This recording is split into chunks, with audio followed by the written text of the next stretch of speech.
નમસ્કાર મિત્રો, વેધર ઇન્ફોર્મેશનમાં આપનું સ્વાગત છે અને હું છું પરેશ। ખાસ કરીને આજના વિડીયોમાં આપણે વરસાદની માહિતી આપવાની છે અને બીજું અરબ સાગરની અંદર વાવાઝોડું બનશે કે શું સ્થિતિ છે તેના વિશેની સંપૂર્ણ માહિતી આપવાની છે।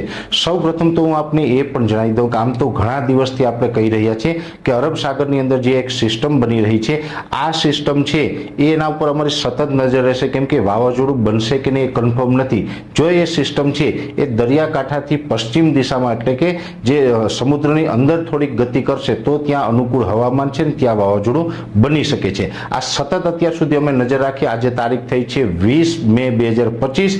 આજ દિવસ સુધી જે અલગ અલગ મોડેલોના પ્રિડિક્શન છે એ મુજબ જોવા જઈએ તો એ સિસ્ટમ છે દરિયાકાંઠાથી નજીક છે, એ ડીપ સીમાં એટલે કે દરિયામાં વધારે અંદર જાય અને એ તરફ મૂવમેન્ટ કરે તેવી શક્યતાઓ દેખાતી નથી। એટલે આ વાવાઝોડું બનવાના ચાન્સ ઘટી રહ્યા છે। એટલે ગુજરાત માટે ખૂબ સારા સમાચાર છે કે આ સિસ્ટમ ચોક્કસથી બનવાની છે, પણ વાવાઝોડું બનવાના ચાન્સ ઘટી રહ્યા છે। અને આ સિસ્ટમ ઘણા સમયથી અલગ અલગ મોડેલોમાં બતાવતી હતી, ત્યારે પણ અમે આપને જણાવતા હતા કે કોઈ એપ્લિકેશનના માધ્યમથી જોઈને આ વાવાઝોડું બનવાનું છે એવું કોઈ નક્કી નહીં કરી લેશો, કેમ કે હજી દિલ્હી દૂર છે। આ સિસ્ટમ ઉપર નજર રાખવી પડશે, હજુ આમાં અનિશ્ચિતતા છે અને અનિશ્ચિતતાનો અંત અત્યારે એવો અમને દેખાઈ રહ્યો છે કે આ વાવાઝોડું બનતા અટકશે। એનું મેઇન કારણ છે કે જે અત્યારે આ વરસાદી સિસ્ટમ છે એ સિસ્ટમ દરિયાકાંઠાથી ઘણી નજીક છે। એ કોઈ પણ જે વરસાદી સિસ્ટમ બને છે એનો ચક્રાવો છે એ ઘડિયાળની વિરુદ્ધ દિશામાં ફરતો હોય અને એનો જે સેન્ટ્રલ પાર્ટ હોય ત્યાંથી એનો જે સંપૂર્ણ ઘેરાવો છે, જે એના આઉટર ક્લાઉડ હોય એ સંપૂર્ણ જો દરિયાની અંદર હોય તો દરિયાનું જે સંપૂર્ણ ભેજ છે એની અંદર આવે ને વધારે મજબૂત બનતું હોય છે। અત્યારે જોવા જઈએ તો અરબ સાગરની અંદર તાપમાન હોય, ભેજ હોય, હવાઓ હોય, એ તમામ પરિબળો છે એ સાયક્લોન બને એવા સંકેતો આપી રહ્યું છે, અનુકૂળ છે। છતાં પણ આ જે સિસ્ટમ છે દરિયાકાંઠાથી ઘણી નજીક છે, એટલે જ્યાંના આઉટર ક્લાઉડ હોય એ આપણે કેરળ, કર્ણાટક અને ગોવા ઉપર થઈને પસાર થઈ રહ્યા છે।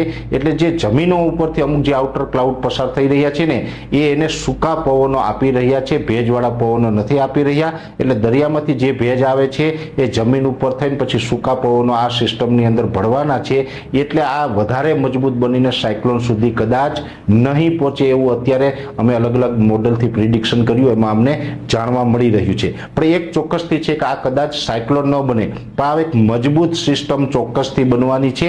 મજબૂત બનશે એટલે કે આ પરમ દિવસે 22 મે 2025 ના રોજ વેલ જે લો પ્રેશર છે એ બની જશે। લો પ્રેશર છે એ સાંજ સુધીમાં ઇન્ટેન્સિફાઈ થઈ અને 22 તારીખે જ વેલમાર્ક લો પ્રેશરમાં પણ પરિવર્તિત થશે।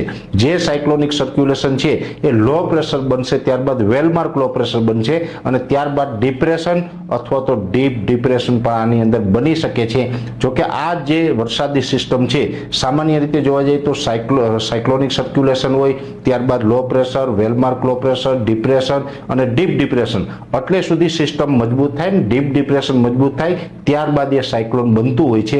પણ અત્યારે જમીનથી ઘણું બધું નીચું છે એટલે એને ભેજવાળા પવનો ન મળે, બીજા નંબરની અંદર સાયક્લોન બનવા માટે પૂરો સ્પેસ નથી મળી રહ્યો, એટલે સાયક્લોન બનવાનો ખતરો ટળી જશે પણ એક મજબૂત વરસાદી સિસ્ટમ બનશે અને આ વરસાદી સિસ્ટમને કારણે ગુજરાતની અંદર વરસાદો પડવાના છે। હવે વરસાદોના વિસ્તારની વાત કરવા જઈએ તો 22 તારીખે પરમ દિવસેથી જ ગુજરાતની અંદર છૂટાછવાયા માવઠાના વરસાદના ઝાપટા પડી જશે। એટલે માવઠાના વરસાદ કહીએ અથવા પ્રી મોન્સૂન એક્ટિવિટી કહીએ, કેમ કે નૈઋત્યના ચોમાસાને તો હજુ ઘણા દિવસની રાહ જોવાની છે। નૈઋત્યનું ચોમાસું ઘણું દૂર છે ગુજરાતથી, પણ અત્યારે જે થઈ રહ્યું છે પ્રી મોન્સૂન એક્ટિવિટીના ઝાપટા રૂપે આપણે વરસાદો પડવાના છે। એટલે આની અંદર 22 તારીખથી ધીમે ધીમે છૂટાછવાયા ઝાપટાઓની શરૂઆત થશે। એ પછી જેમ જેમ સમય પસાર થતો જશે એમ એ ઝાપટાઓની તીવ્રતા અને વિસ્તારો છે એ વધતા જશે। એટલે લગભગ 27 તારીખ આવતા વરસાદી સિસ્ટમ છે એ ગુજરાત નજીક આવે ને ગુજરાતની ઉપરથી પસાર થાય, એટલે 27, 28, 29 ને 30 તારીખ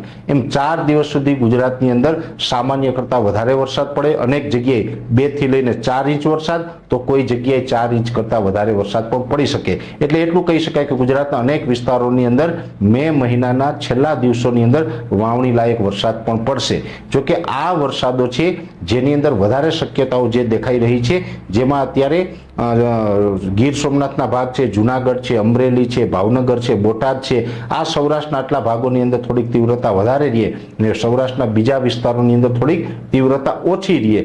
એ રીતના વરસાદો છે એ જોવા મળે તેવું અનુમાન છે। ખાસ કરીને આ વરસાદના વિસ્તારોમાં જો સિસ્ટમ છે એ થોડીક પણ આગળ પાછળ મૂવમેન્ટ કરે તો વિસ્તારોમાં થોડાક ફેરફાર થઈ શકે છે, પણ સૌરાષ્ટ્રના મેં આપને જણાવ્યા એટલા જિલ્લાની અંદર તીવ્રતા વધારે જોવા મળશે, બીજા વિસ્તારની અંદર તીવ્રતા ઓછી। બીજા વિસ્તાર એટલે કે પશ્ચિમ સૌરાષ્ટ્રના દેવભૂમિ દ્વારકા હોય, જામનગર, પોરબંદર છે એમાં થોડીક ઓછી તીવ્રતા જોવા મળે, અને જે મોરબી સુરેન્દ્રનગરના ભાગો છે એમાં ઓછી તીવ્રતા જોવા મળે। રાજકોટની અંદર પણ એકંદરે વરસાદનું સામાન્યથી મધ્યમ પરફોર્મન્સ જોવા મળશે, એટલે આ પ્રકારના વરસાદો સૌરાષ્ટ્રમાં જોવા મળશે। એ પછી દક્ષિણ ગુજરાતના જે તમામ વિસ્તારો છે જેની અંદર ભરૂચ, અંકલેશ્વર હોય અથવા તો નર્મદા જિલ્લો છે, તાપી છે, ડાંગ છે, સુરત, વલસાડ, વાપી છે, નવસારી છે, આ તમામ વિસ્તારોની અંદર પણ ખૂબ સારા વરસાદો જોવા મળશે, વાવણી લાયક વરસાદો પણ જોવા મળી શકે છે। મધ્ય ગુજરાતના જે ભાલ વિસ્તાર લાગુ એટલે કે જે ખંભાતનો અખાત છે એનાથી જે 35, 40 કે 50 કિલોમીટરના એરિયા છે એમાં પણ સામાન્ય કરતાં વધારે વરસાદ 3 થી લઈને 5 ઇંચ સુધીના વરસાદ કદાચ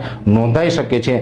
આણંદ, ખેડા છે, નડિયાદ છે, વડોદરા છે, આ તમામ વિસ્તારોની અંદર પણ વાવણી લાયક વરસાદોની શક્યતાઓ રહેલી છે।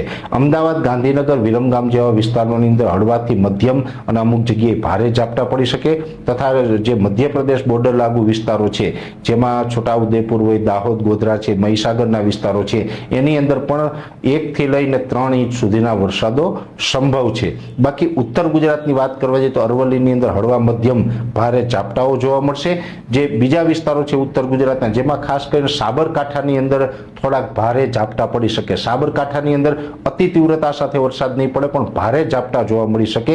એવી રીતે મહેસાણા જિલ્લાની અંદર પણ છૂટા છવાયા સામાન્યથી મધ્યમ ઝાપટા જોવા મળશે। એ સાથે જે પાટણ જિલ્લાની અંદર અમુક કોઈ વિસ્તારોની અંદર ઝાપટા પડશે, બાકી ત્યાં પણ હવામાન એકદમ વાદળછાયું રહેશે, બફારો રહેશે, ઉકળાટ રહેશે, અને વાવ, થરાદ અને બનાસકાંઠા જે વિસ્તાર આપણે કહીએ છીએ એની અંદર છૂટા છવાયા હળવા મધ્યમ ઝાપટાઓ પડે, અમુક વિસ્તારમાં પડે, અમુક વિસ્તારોની અંદર ન પણ પડે, આવું વાતાવરણ છે એ ત્યાંનું રહેવાનું છે। કચ્છની અંદર એકંદરે કોઈ જાતે વરસાદી એક્ટિવિટી કદાચ ન થાય તો પણ છૂટા છવાયા ઝાપટાઓ પડી શકે। એટલે ઓલ ઓવર ગુજરાતમાં આ પ્રકારની પરિસ્થિતિ છે મે મહિનાના એન્ડમાં રહેવાની છે।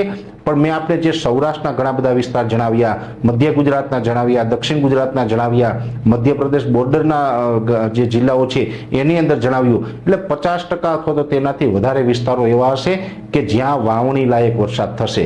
એટલે ખાસ દરેક ખેડૂત ભાઈઓ સાવચેત રહેવું, સાવધાન રહેવું, કેમ કે વાવાઝોડું કદાચ ન બને ને ભગવાન દ્વારકાધીશની કૃપાથી આપણે વાવાઝોડાના ખતરામાંથી બચી જશું, પણ વરસાદ ચોક્કસથી આવવાના છે, એટલે કાળજી રાખજો। જેટલું સચવાય એટલું સાચવવું, જેથી કરીને આપણે ઓછામાં ઓછું નુકસાન થાય ને આપણા ખેતી પાકોને બચાવી શકીએ। જો કે મે મહિનાના પ્રથમ અઠવાડિયામાં પણ ઘણું બધું નુકસાન થયું હતું, હજુ પણ છેલ્લા અઠવાડિયામાં ખેડૂતોને ઘણું બધું નુકસાન થાય તેવી શક્યતાઓ છે। એમાં કેરીના પાક હોય, કેળાના પાક હોય, શેરડી હોય, અડદ, મગ, તલ, જે આપણે ઉનાળુ મગફળી અત્યારે હાર્વેસ્ટિંગ થતું હોય, ત્યાર પછી બાજરી છે, જુવાર છે, વગેરે શાકભાજી છે, દરેક પાકોની અંદર નુકસાની પહેલા અઠવાડિયામાં પણ થઈ અને છેલ્લા અઠવાડિયામાં પણ થશે। ખાસ કરીને પહેલા અઠવાડિયામાં થઈ ત્યારે પણ દરેક આગાહીકાર વરસાદની આગાહી કરતા હતા, છતાં યાર્ડમાં કોઈ પ્રકારની માલ સાચવવાની વ્યવસ્થા સરકાર તરફથી ન કરવામાં આવી અને ત્યાં પણ ખેડૂતોનો માલ પલળ્યા હતા।